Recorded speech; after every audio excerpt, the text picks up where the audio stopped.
Hello dear students. तो आज हम लोग पढ़ेंगे अम्ल, क्षारक और लवण। आज हम लोग क्या पढ़ेंगे? अम्ल, क्षारक और लवण। ये क्लास 7 का भारतीय भवन का बुक है। आज हम लोग क्लास 7 का भारतीय भवन का बुक पढ़ने जा रहे हैं और बिहार बोर्ड का हिंदी मीडियम में है।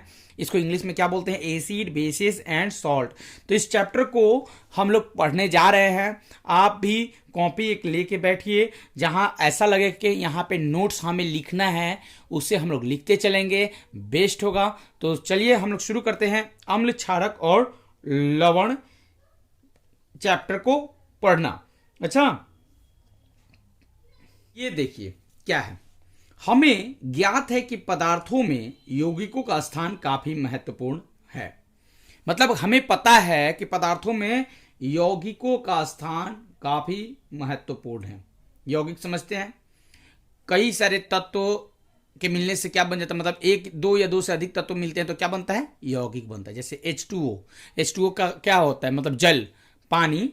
तो ये पानी जो है क्या है? एक तरह से यौगिक है। क्या है? यौगिक है। H2O क्या है? एक यौगिक है। तो क्या कहता है, अब जरा देखिए।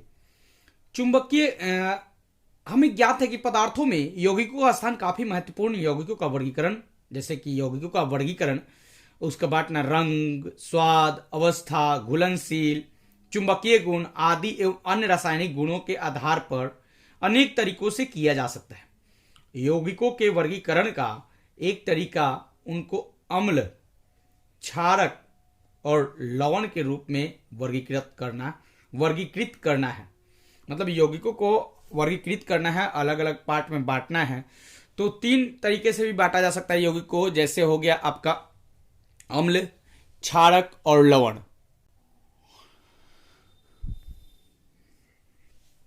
अब वो यौगिक को तीन पार्ट में बांट दिया भाई, कि अम्ल, क्षारक और लवण के रूप में। यौगिकों के तीन प्रमुख वर्ग हैं। यौगिकों के कितने प्रमुख वर्ग हैं? तीन: अम्ल, क्षारक और लवण। अधिकांश यौगिक इन्हीं तीन वर्गों में किसी एक का सदस्य होता है। मतलब जितना भी यौगिक, जैसे कि आपका NaCl, सोडियम क्लोराइड, ये क्या है? नमक है। तो ये भी एक तरह से, NaCl भी एक तरह से क्या हो गया? यौगिक हो गया। क्योंकि सोडियम और क्लोराइड, NaCl मैं यहाँ पे आपको समझा दे रहा हूँ। NaCl जो है ये नमक हो गए। NaCl क्या हो गया? नमक। तो इसमें दो तत्व होगा ना, एक सोडियम हो गया और एक क्लोराइड हो गया। तो NaCl मिला तो ये क्या हुआ? नमक बना। तो ये कौन सा, इसमें कौन सा गुण है? मतलब ये क्या है? अम्ल है, अम्ल है कि क्षारक है कि लवण है? अब बताइए। तो भाई ये नमक है, तो नमक किस में आएगा? लवण में आएगा। तो ऐसे ही कह रहा है कि यौगिकों को तीन पार्ट में बांटा गया है। अधिकांश जो यौगिक होते हैं, मैक्सिमम जो कंपाउंड होते हैं, वो इन्हीं तीन ग्रुप में आता है। या तो वो अम्ल होगा, या तो वो क्षारक होगा, या तो वो लवण होगा। अच्छा, अम्लीय पदार्थ में अम्ल और क्षारीय पदार्थ में क्षारक या क्षार रहता है। अम्लीय पदार्थ जिसमें एसिड पाया जाता है, जैसे कि संतरा ले लीजिए, संतरा में एसिड पाया जाता है। दही ले लीजिए, दही में भी एसिड पाया जाता है। दही में कौन सा एसिड पाया जाता है भैया? लैक्टिक अम्ल पाया जाता है, लैक्टिक एसिड पाया जाता है। दही में कौन सा एसिड पाया जाता है? Lactic acid. अब जैसे कि संतरा है, संतरा में कौन सा पाया जाता है? साइट्रिक। संतरा में कौन सा एसिड पाया जाता है? Citric acid. ऐसे ही आप ले लीजिए सेव में कौन सा अम्ल पाया जाता है? मौलिक अम्ल। कौन सा अम्ल? मैलिक अम्ल। उसमें कौन सा अम्ल पाया जाता है? मैलिक अम्ल। अब ऐसे ही हम आगे की तरफ बढ़ते हैं। तो कहने का मतलब ये है कि जो ये अधिकांश जो पदार्थ हैं उसको तीन वर्गों में बांट दिया गया: अम्ल, क्षारक और लवण। तो अम्लीय पदार्थ में अम्ल और क्षारीय पदार्थ में क्षारक रहता है। अब बताइए, अम्लीय में क्या रहता है? अम्ल रहता है। अम्लीय पदार्थ में क्या रहता है? अम्ल। अच्छा, और क्षारीय पदार्थ में क्या रहता है? क्षारक रहता है या क्षार रहता है। हो गया। अब देखिए क्या कहता है, लवण उदासीन होता है। लवण उदासीन का मतलब बात समझिएगा। लवण उदासीन होता है, इसका मतलब यह कि लवण में ना तो अम्ल होता है और ना ही क्षारक। वो क्या होता है? उदासीन होता है। लवण में ना तो अम्ल होता है और ना ही क्षारक होता है, वो उदासीन होता है। अम्ल, क्षारक और लवण वर्गों के यौगिकों का बहुत अधिक मात्रा में उपयोग हमारे घरों में, प्रयोगशालाओं में और उद्योगों में होता है। तो अम्ल का, क्षारक का और लवण का उपयोग कहाँ होता है? हमारे घर में होता है, लैब में भी होता है। अच्छा, अम्ल, क्षारक और लवण का। अच्छा, अब बात आता है कि अम्ल क्या है, क्षारक क्या है, लवण क्या है। लवण तो आपका नमक हो गया। अम्ल तो जिसका स्वाद खट्टा होगा ना, समझ लीजिए कि उसमें एसिड है। जिसका स्वाद खट्टा है उसमें समझ लीजिए कि एसिड है, तो वो अम्ल हो गया। और जिसका स्वाद कड़वा होगा वो क्षारक है। अब आगे देखिए, कहता है कि ये हमारे दैनिक जीवन में अत्यंत ही महत्वपूर्ण एवं उपयोगी यौगिक है। अच्छा, इस अध्याय में यौगिकों के गुणों के आधार पर अम्ल, क्षारक और लवण वर्गों में उनके वर्गीकरण का अध्ययन करेंगे।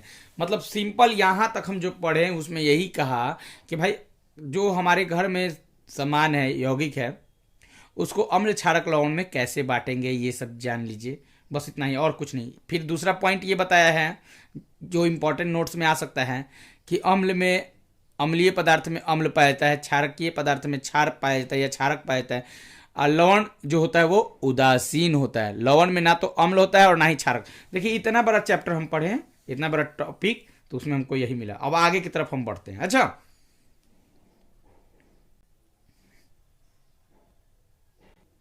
अब जरा यहां पे ध्यान दीजिएगा, क्या कहता है? हम अपने दैनिक जीवन में अनेक पदार्थ जैसे दही हो गया, सिरका हो गया, इमली हो गया, टमाटर हो गया, आंवला हो गया, नींबू का रस हो गया, नारंगी का रस, यहां तक कि वातीय पेय पदार्थ, बेकिंग सोडा, चीनी, नमक आदि का उपयोग करते हैं।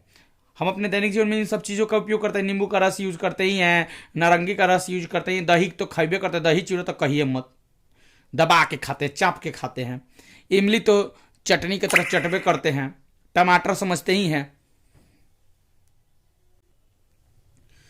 तो ये सब चीज हम लोग खाते हैं। अब बात आता है, अब देखिए क्या है, कहता है कि इनमें से अधिकांश पदार्थों में स्वाद से हमें सभी परिचित है। टमाटर खाते तो टमाटर का तो स्वाद पता है, नींबू खाते तो नींबू का स्वाद पता है, इमली खाते तो इमली का स्वाद पता ही है। शेष पदार्थों को चख कर हम उनका स्वाद ज्ञात करते थे। और ओल ले लीजिए, ओल एवं कंदा में अल्प मात्रा में ऑक्जेलिक अम्ल उपस्थित रहता है। तो देखिए, ओल में, कांदा में कौन सा एसिड पाया जाता है? तो ऑक्जेलिक एसिड पाया जाता है, उसको ऑक्जेलिक अम्ल भी कहते हैं। ओल और कंदा में कौन सा अम्ल रहता है? ऑक्जेलिक एसिड, ऑक्जेलिक अम्ल। अगर आप कॉपी रखे हैं तो इसको जरूर लिख लीजिए कि भाई ओल में, कंदा में कौन सा अम्ल पाया जाता है? ऑक्जेलिक अम्ल पाया जाता है। देखिए, मैं चैप्टर पढ़ाते जा रहा हूँ, साथ में जो जो इंपॉर्टेंट मुझे ऐसा लग रहा है तो मैं उसको इसी समय लिख के आपको दिखा दे रहा हूँ। इसको कॉपी में लिख लीजिए कि भाई ओल, कंदा में कौन सा अम्ल पाया जाता है? ऑक्जेलिक अम्ल पाया जाता है। ये चीज आप लिख लीजिएगा जरूर। अब देखिए क्या कहता है, कहता है कि इनके घनकंद कैल्शियम ऑक्सैलेट की उपस्थिति के कारण उत्तेजक होते हैं। मतलब कि उसमें क्या होता है? कैल्शियम ऑक्सैलेट, कैल्शियम ऑक्सैलेट के कारण क्या होता है? उत्तेजक होता है, मतलब इरिटेंट होता है। इनको खाने पर मुंह एवं जीभ पर उत्तेजन होता है तथा उन पर नोचनी, नोचनी तो समझते ही हैं, नोचनी कितना खराब बीमारी है। मतलब लगते हैं लोग नोचने पूरा जन्नत तेने, एक एक आदमी को नोचनी होता है, कहीं बैठे रहेगा नोचत रहेगा, नोचत रहेगा, मतलब कहिए मत, तो नोचनी होने लगता है। अच्छा, जिसके कारण हम असहज महसूस करते हैं। कैसा महसूस करिएगा? असहज।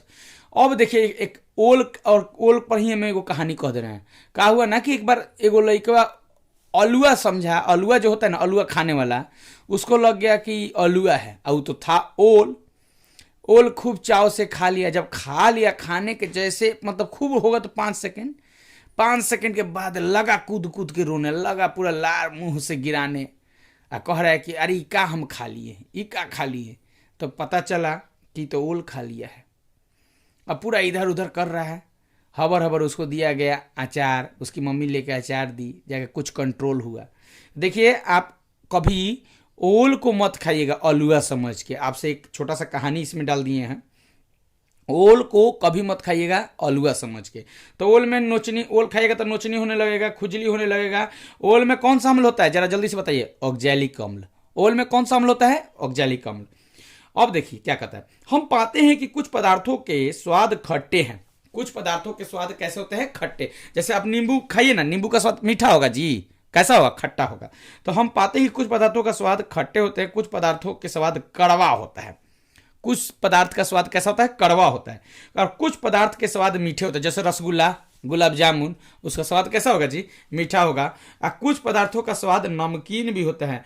जैसे कि आपका ले लीजिए बीकानो का भुजिया ले लीजिए, चिप्स ले लीजिए, इसका स्वाद क्या होगा, नमकीन। चलिए यहाँ तक हम समझा दिए। इतना में हम क्या सीखे, इसमें इतना बड़ा चैप्टर पढ़े ना, तो मतलब इतना बड़ा टॉपिक जो ये पढ़े, इतना बड़ा लिखा हुआ सेंटेंस पढ़े, तो इसमें हम बस यही समझे हैं कि भाई ओल में ऑक्जेलिक अम्ल होता है, ओल को खाने से नोचनी होता है, खुजली होता है, बस इतना। तो ऐसा ही आपको घर पे भी किताब पढ़ना है, इतना पढ़िएगा तो उसमें थोड़ा सा मिलेगा, और ये पढ़ाई जरूरी है। देखिए आप जितना अधिक किताब पढ़िएगा आपके पास उतना ही अधिक नॉलेज होगा, उतना ही अधिक ज्ञान होगा, किसी को बांटिएगा। तो पहले आप किताब पढ़ने की आदत डालिए। मेरे जितने भी डियर स्टूडेंट हैं, मैं सबसे ये बोलूँगा कि प्लीज़ आप बुक घर पे रीडिंग लगाइए। आगे हम बढ़ते हैं। अब देखिए आगे में क्या है, कहता है नारंगी के रस, नारंगी के रस, नींबू के रस, कच्चे आम, सिरका, दही, अंगूर, इमली और आंवला के स्वाद खट्टे होते हैं। भैया नारंगी का रस कैसा होता है, खट्टा। नींबू का रस कैसा होता है, खट्टा। कच्चा आम कैसा होता है, खट्टा। सिरका कैसा होता है, खट्टा। दही कैसा होता है, खट्टा। अंगूर कैसा होता है, खट्टा। इमली कैसा होता है, खट्टा। आंवला का स्वाद कैसा होता है, खट्टा। ये सब कैसा होता है, खट्टा। ये पदार्थ अम्लों की उपस्थिति के कारण खट्टे होते हैं। तो भाई नींबू का रस खट्टा होता तो काहे खट्टा होता, जरा बताइए तो। क्या कि उसमें अम्ल होता है। नींबू के रस में क्या होता है, अम्ल होता है, इसी कारण वो खट्टा होता है। अच्छा अब बात है कच्चा आम। कच्चा आम काहे खट्टा होता है जी, तो उसमें भी अम्ल होता है। मतलब जो भी चीज खट्टा होगा समझ लीजिए कि उसमें अम्ल है। अम्ल का मतलब एसिड है। जो भी चीज खा रहे हैं अगर वो खट्टा है तो एसिड है उसमें। अब देखिए क्या कहता है, इनकी रासायनिक प्रकृति अम्लीय होती है। मतलब कि जो रासायनिक नेचर होता है, जो केमिकल नेचर होता है, वो एसिडिक होगा। कैसा होगा, एसिडिक। अम्ल शब्द की व्युत्पत्ति लैटिन शब्द एसिडस से हुई है। मतलब कि अम्ल शब्द का जो उत्पत्ति हुआ है, अम्ल शब्द का उत्पत्ति कहां से हुआ है, लैटिन शब्द। अम्ल शब्द जो है वो लैटिन वर्ड है। अम्ल शब्द कैसा वर्ड है, लैटिन वर्ड है। और वो कौन सा वर्ड है, एसिडस, ACIDUS। देखिए यहां लिखा है ACIDUS, ये लैटिस वर्ड है। अच्छा लैटिन शब्द है, सॉरी, जिसका अर्थ होता है खट्टा। तो एसिडस कौन सा शब्द है, तो लैटिन शब्द है। एसिडस शब्द का अर्थ क्या होता है, खट्टा। एसिडस शब्द का अर्थ क्या होता है, खट्टा, सावर। अच्छा यहां पे एक और क्वेश्चन बन सकता है कि अम्ल का लैटिन शब्द बताइए क्या होता है।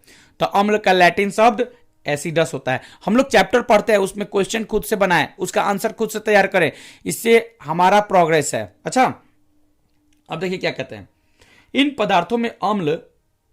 पदार्थों में विद्यमान अम्ल प्राकृतिक अम्ल होते रहे। हमारे खट्टे खाद्य पदार्थों में कार्बनिक अम्ल विद्यमान रहते हैं। कुछ अम्लीय खाद्य पदार्थों और उनमें विद्यमान अम्लों का तालिका 5.2 में सूचीबद्ध किया गया। देखिए अब मतलब एक तालिका बनाया गया है कि भाई कौन से पदार्थ में कौन सा अम्ल होता है। तो देख लीजिए यहाँ पे दही में लैक्टिक अम्ल होता है। दही में कौन सा अम्ल होता है भैया, लैक्टिक अम्ल। सेब में मैलिक अम्ल होता है। सेब में कौन सा अम्ल होता है, मैलिक अम्ल, मैलिक एसिड। नींबू एवं नारंगी के रस, उसमें सिट्रिक अम्ल, मतलब नींबू में सिट्रिक अम्ल हो गया। नारंगी का रस जो होता है एस्कॉर्बिक अम्ल हो गया। इमली में टार्टरिक अम्ल हो गया। इमली जो खाता है लोग, मतलब कि लड़के या लड़कियां, मतलब लड़के से तो ज्यादा लड़कियां ही जोड़ देती हैं इमली पे, छोड़िए हटाइए। तो इमली में क्या पाया जाता है, टार्टरिक अम्ल पाया जाता है। इमली खाते हैं आप, कोई इमली खा रहा हो पूछिएगा जरा जल्दी से, अच्छा इमली तो खूब चाव से खाता रू हो, इमली में कौन सा अम्ल पाया जाता है, तनी बताइए तो टार्टरिक अम्ल। इमली में कौन सा अम्ल पाया जाता है, टार्टरिक अम्ल। कोई दही खा रहा हो, दही से पूछेगा दही में कौन सा अम्ल पाया जाता है, तो लैक्टिक अम्ल। दही में कौन सा अम्ल पाया जाता है, लैक्टिक अम्ल। सेव कोई खा रहा है, सेव में पूछेगा सेव में कौन सा एसिड पाया जाता है, तो मैलिक एसिड। दही में कौन सा एसिड पाया जाता है, लैक्टिक एसिड। इमली में कौन सा एसिड पाया जाता है, टार्टरिक एसिड। नींबू में कौन सा एसिड पाया जाता है, सिट्रिक एसिड। नारंगी का रस एस्कॉर्बिक अम्ल। ये सब आप लोग लिख लीजिएगा। ऐसे ही चार्ट बनेगा अम्लीय खाद्य पदार्थ और अम्ल के नाम। आगे फिर बढ़ते हैं।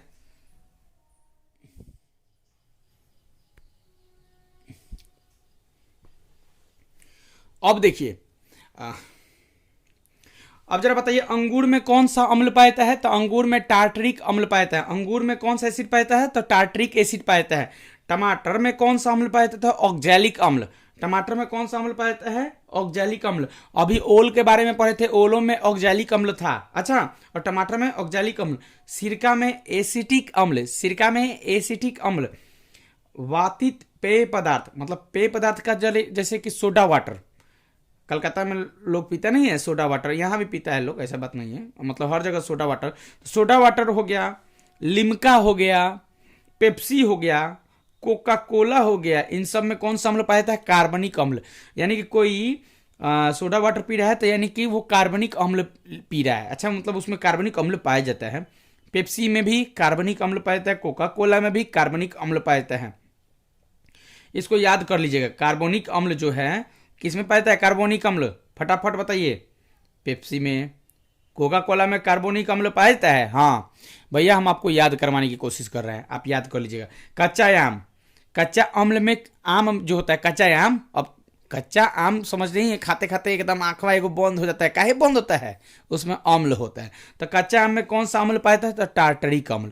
जितना भी ये हम बताए हैं कि इस पदार्थ में ये अम्ल पाया जाता है, इस पदार्थ में ये अम्ल पाया जाता है, इसको कॉपी में कहीं लिख लीजिएगा और लिख कर याद कर लीजिएगा। अच्छा, अब हम आगे बढ़ते हैं।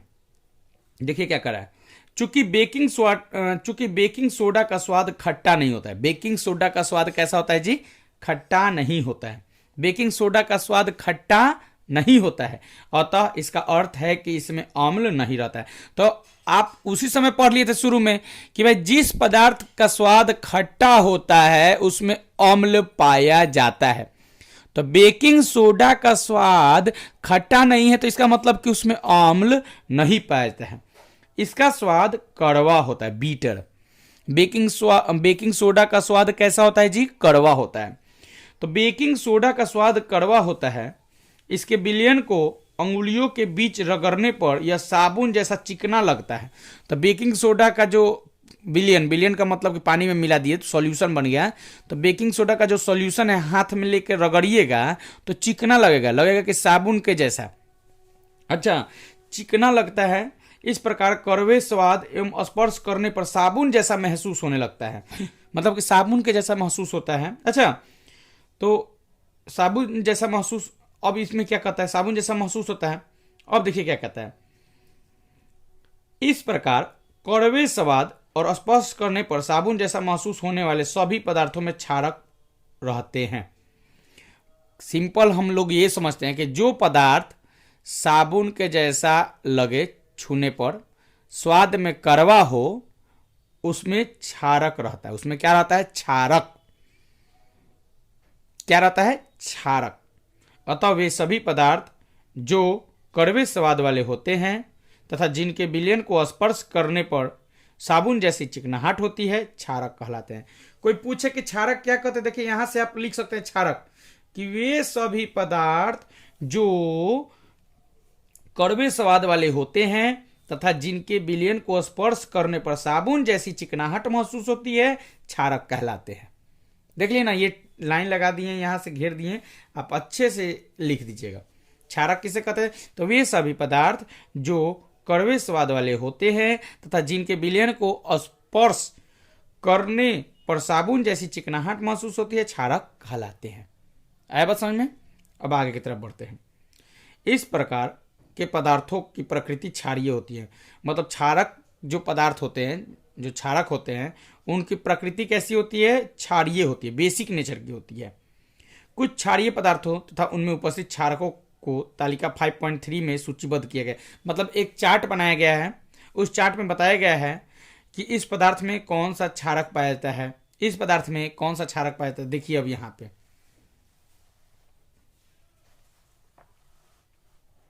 इसको याद कर लीजिएगा, ये आपके लिए बहुत जरूरी है। अच्छा, चूना जल, लाइम वाटर, मतलब चूना जल में कौन सा क्षारक पाया जाता है? तो कैल्शियम हाइड्रोक्साइड। चूना जल में कौन सा क्षारक पाया जाता है? तो कैल्शियम हाइड्रोक्साइड। दूधिया मैग्नीशिया, मतलब मिल्क ऑफ मैग्नीशिया, तो मिल्क ऑफ मैग्नीशिया में कौन सा क्षारक पाया जाता है? तो magnesium hydroxide. Milk of magnesia में कौन सा क्षारक पाया जाता है? तो मैग्नीशियम हाइड्रोक्साइड। साबुन, साबुन में कौन सा क्षारक पाया जाता है? तो सोडियम हाइड्रोक्साइड या पोटेशियम हाइड्रोक्साइड। खिड़की क्लीनर मतलब विंडो क्लीनर जो होता है उसमें कौन सा क्षारक पाया जाता है? Ammonium hydroxide. खिड़की क्लीनर जो होता है, खिड़की उड़की को साफ करता है, उसमें अमोनियम हाइड्रोक्साइड पाया जाता है।